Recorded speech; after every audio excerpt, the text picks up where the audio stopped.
ಸಿಕ್ಕಾಬಟ್ಟೆ ಅದನ್ನೇ ನಂಬ್ಕೊಂಡು ನಾವು ಬದುಕ್ತಾ ಇದ್ದೀವಿ. ತೋಟ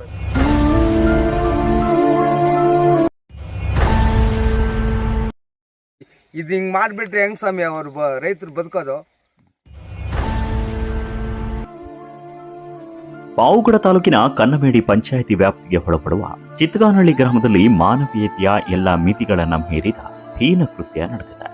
ಗ್ರಾಮದ ರೈತ ಸಿಆರ್ ರಂಗಣ್ಣ ಅವರಿಗೆ ಸೇರಿದ 4 ವರ್ಷಗಳಿಂದ ಸಾಕ್ಷಾತ್ ಮಗುವಿನಂತೆ ಬೆಳೆಸಿದ ಸುಮಾರು 100ಕ್ಕೂ ಅಧಿಕ ಅಡಿಕೆ ಸಸಿಗಳನ್ನು ಗುರುವಾರ ರಾತ್ರಿ ಸುಮಾರು 8 ಗಂಟೆ ಸುಮಾರಿಗೆ ಯಾರೋ ಕಿಡಿಗೇಡಿಗಳು ಕತ್ತರಿಸಿ ನಾಶಪಡಿಸಿದ್ದಾರೆ. ಈ ಒಂದು ಘಟನೆ ಬೆಳಕಿಗೆ ಬಂದ ಮೇಲೆ ಗ್ರಾಮಸ್ಥರು ಅಸ್ಮಿತೆಯಿಂದ ಕೂಡಿದ ಆಕ್ರೋಶವನ್ನ ಹೊರಹಾಕಿದ್ದಾರೆ. 4 ವರ್ಷಗಳಿಂದ ಬೆಳೆಸಿದ ಈ ಸಸಿಗಳು ನಮ್ಮ ರಂಗಣ್ಣನ ಬದುಕಿನ ಆಶಾಕಿರಣವಾಗಿತ್ತು. ಇವನ್ನ ಹೀಗೆ ಕತ್ತರಿಸಿರೋದು ಅನ್ನೋದು ರೈತನ ಹೃದಯಕ್ಕೆ ಕತ್ತರಿ ಹಾಕಿದಂತಾಗಿದೆ ಎಂದು ಸ್ಥಳೀಯರು ಹಾಗೆ ರೈತ ಹನುಮಂತರಾಯಪ್ಪ ಮತ್ತು ಮಂಜುನಾಥ್ ಅಳಲು ತೋಡಿಕೊಂಡಿದ್ದು ಹೀಗೆ.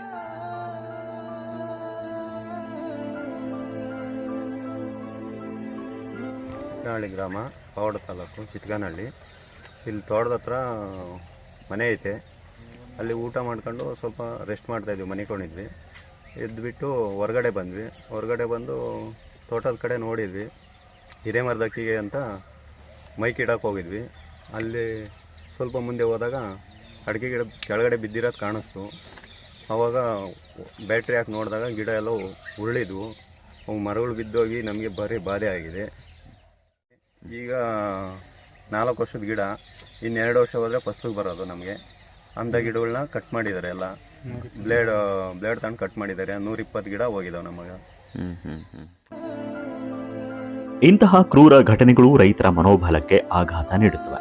ಪ್ರತಿಯೊಬ್ಬರಿಗೂ ಬೀರಿದ ಬೀಜದ ಫಲ ಪಡೆಯುವ ಹಕ್ಕಿದೆ ಎಂಬ ನಂಬಿಕೆ ಇರುವಾಗ ಯಾರೋ ಕೆಟ್ಟ ಮನಸ್ಸಿನವರು ಅದನ್ನ ನಾಶ ಮಾಡುವ ಹಕ್ಕಿಲ್ಲ.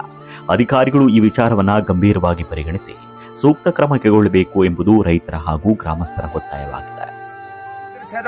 ಸಮಯ ಇದು ನ್ಯಾಯನೇ? ಇದು ಹೋಗಿ ಬಂದು ಇದು ಅನ್ಯಾಯ ಮಾಡೋದೆ. 4 ವರ್ಷದಟ್ಟಿ ಸಾಕಿರೋದವರು ಗೊಬ್ಬರ ನೀರು ಹಾಕಿ ನಿಕ್ಕೊಂಡು ಸುಮ್ಮನೆ ಅವ್ರಿಗೆ ಇಷ್ಟೊಂದು ದುಡ್ಡು 2,30,000 ರೂಪಾಯಿ ಖರ್ಚು ಮಾಡ್ಯಾರಂತೆ. ಸ್ವಾಮಿಯವ್ರು ಹೇಳ್ತಾ ಇದ್ದಾರೆ. ಏನು ಸ್ವಾಮಿ ಇದು ನ್ಯಾಯನೇನು ಸ್ವಾಮಿ? ಇದೆ ಅಂತ ಕೆಲಸ ಮಾಡೋದು ಬದುಕಿದ್ ಸುಮ್ಮನೆ ತಲೆ. ಏನಾದರೂ ಪಾವುಗಡ ಪೊಲೀಸ್ ಇಲಾಖೆ ಹಾಗೆ ಕೃಷಿ ಇಲಾಖೆ ಮತ್ತು ತೋಟಗಾರಿಕೆ ಇಲಾಖೆಯವರು ಇತ್ತ ಗಮನ ಹರಿಸಿ ನೊಂದ ರೈತರಿಗೆ ನ್ಯಾಯ ಕೊಡಬೇಕಾಗಿದೆ. ನವೀನ್ ಕಿಲಾರ್ಲಹಳ್ಳಿ, TVN, ಪಾವಗಡ.